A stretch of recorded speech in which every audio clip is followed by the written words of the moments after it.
Sevinç xanım, mən sizə tam bu fikrdəyim, üstündə də genişlənmək istəmirəm. Sadəcə bir vətəndaş olaraq, Azərbaycanın bir siyasətçisi olaraq müəyyən təcrübəli və müəyyən yaş həddində olan şəxs kimi deyirəm ki, son dövrdə bunun dövlət orqanları və son dövrdə xüsusən aşağı səviyyələrdə, əvvəllər bu həqiqətən azalmışdı. Müəyyən texnologiyalar və s. tətbiq edilir. Aşağı səviyyələrdə, belə demək mümkünsə, məmuriyyətlə bağlı olan, demək, korrupsiyanın səviyyəsi mən Pənah Hüseyn deyirəm ki, artmışdır.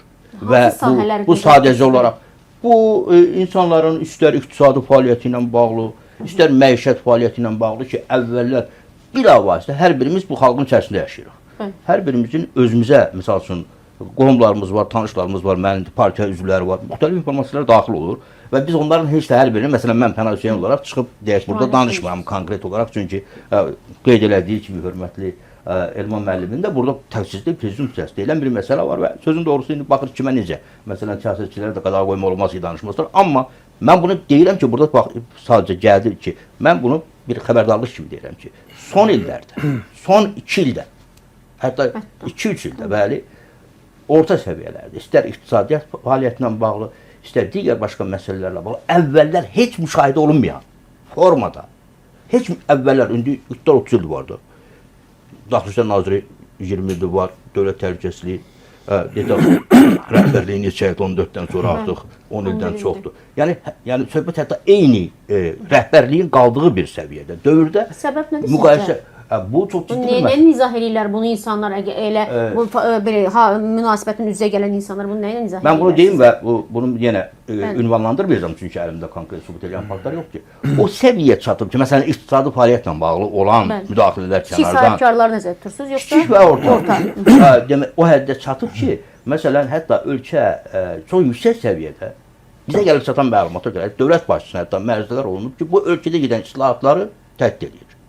Reallaşmaz. Bu gələcəkdə kimlərdir bunlar bu qədər özbaşınalıqla məşğul olan məmurlar ki, yəni dövlətdə gedən söhbət hüquq mühafizə orqanlarından xal etməkdir. Sizin bu barədə məlumatlı sizə belə seçiciləriniz olsun, ümumiyyətlə insanlar olsun, müraciət edirlərmi? Pənah bəyin dediyi, son 2 ildə daha çox artıb, heç olmadığı qədər dediyi Pənah bəy, mən başa düşürəm, Pənah bəy müxalifət təmsilçisidir və müxalifət Elman bəy, bax, indi burada belə insanlar deməsin ki, doğru, sizə tam vicdanla deyirəm ki, bunun mənim müxalifətçiliyimə və s. qətiyyən dəxli yoxdur. Bir narahat olaraq əvvəllər müşahidə edilmədiyim dərəcədə bu prosesləri və faktları görərək mən bu sözləri dedim. Amma bütövlükdə götürəndə, bəli, cəmiyyətdə müəyyən neqativ hallar var.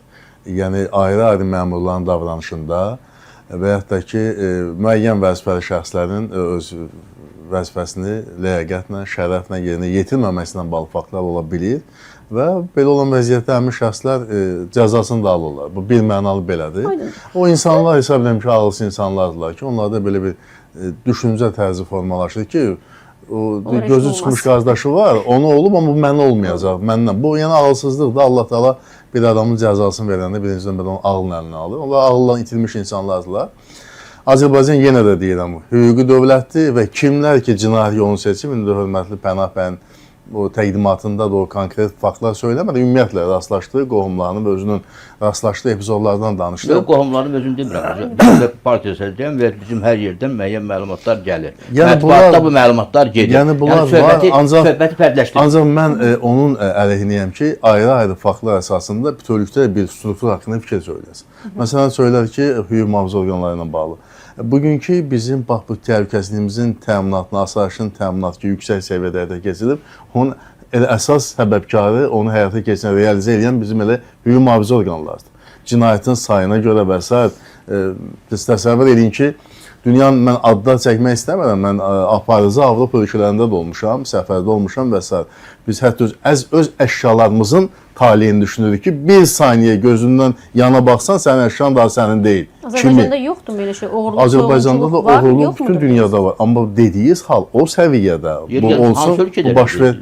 Çox maraqlıdır mənim üçün. Siz Avropa ölkələrində olun, İtaliyada olun, İspaniyada olun. Romada əlindən telefonu alıb oğurlayırlar, çantanı oğurlayırlar. Başlayın, sizin sualınıza mən müdaxilə etdim. Yadıma düşdü ki, o da nəyə görə? Turistlər həddindən artıq çox ölkələrdə bu İtalyan xalqına və İspan xalqına və s. spesifik xüsusiyyət deyil. Sadəcə bu ölkələr turizmin çox geniş yayıldığı ölkələrdir deyə turistlər gəlir və oğrular üçün də ümumi şəhərlər yaranır ki, bunu etsinlər. Yəni deyirsiniz Azərbaycanda var oğruluq, yəni o qədər deyil. Yəni soyğunçuluq və bu halda hüquq mühafizə orqanlarının üzərində böyük hesab edirəm ki, həm də bir şey istədiyim, mən bunu bir neçə dəfə söyləmişəm. Azərbaycanda həqiqətən kriminal deyilən məsələ var. Söhbət klassik mənada bu mühafizə orqanları ilə bağlı onu söyləyim ki, bax biz Belçikada olanda bu pandemiyadan qabaqki vəziyyət deyirəm.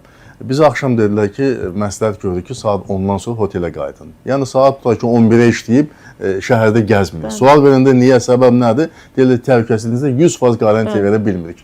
Bunu deyir Brüssel, o şəhər ki, NATO-nun Avropa İttifaqının mənzil qərargahı oradadır. Biz təəccübləndik ki, biz bəzən malik olduğumuzun qiymətini bilmirik. Bakıda sizə belə şey deyərlərmi? Sizə Gəncədə, bütün bölgələrimizdə belə sual ola bilərmi ki, küçəyə çıxma, axşam səni təhlükə gözləyir. Bax, bu sabitliyin təminatı dövlət başçısının siyasətidir, bir mənalı. Amma eyni zamanda onun tapşırdığı müvafiq deməli, daha doğrusu şəxslər və qurumlar bu təhlükəsizliyi təmin edirlər. Bu onu göstərir ki, o qayda qanunu təmin edən işçilərin əmək haqqı və sosial təminatı elə olmalıdır ki, onlar başqa fikirlərə düşməsin.